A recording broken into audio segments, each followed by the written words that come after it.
Welcome to Colorado Spine Therapy. We see a lot of people here for low back and neck pain injuries. A lot of the times they sideline people from playing the sport they love, which is what I'll be referring to as golf. There could be a lot of reasons. People just don't have the time. Months go by and they start to ask us and wonder, is there a best way to go about golfing and get back into the swing of things? No pun intended. And so it's always good to gradually, you'll notice if you ever go to physical therapy, ease into things and not go 0 to 60 miles an hour. So like weekend warriors. So trying to start by, I'll tell people, going to the driving range, get away from, the pressure of having other people around you and having to play a certain way. You can really feel and be tuned into what you're feeling when you're swinging. So a lot of factors go in, and that's what this video will be about, is just what things to consider, rather than just going right back to the driving range and using the driver.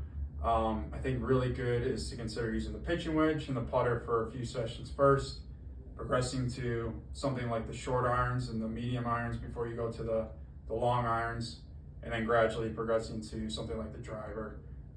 Usually having a couple of days, maybe 2-3 days a week, depending on how often you play.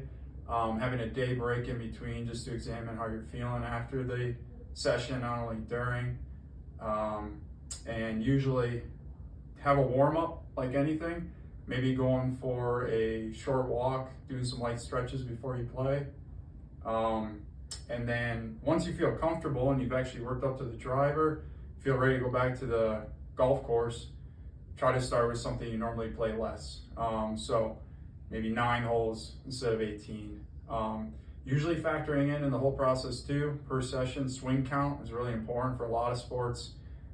Baseball, we talk about how many pitches you're throwing leading up to maybe a game.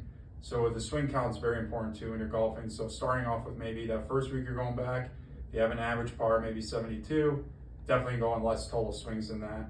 Another thing to consider also, when you're normally on the golf course, you get breaks.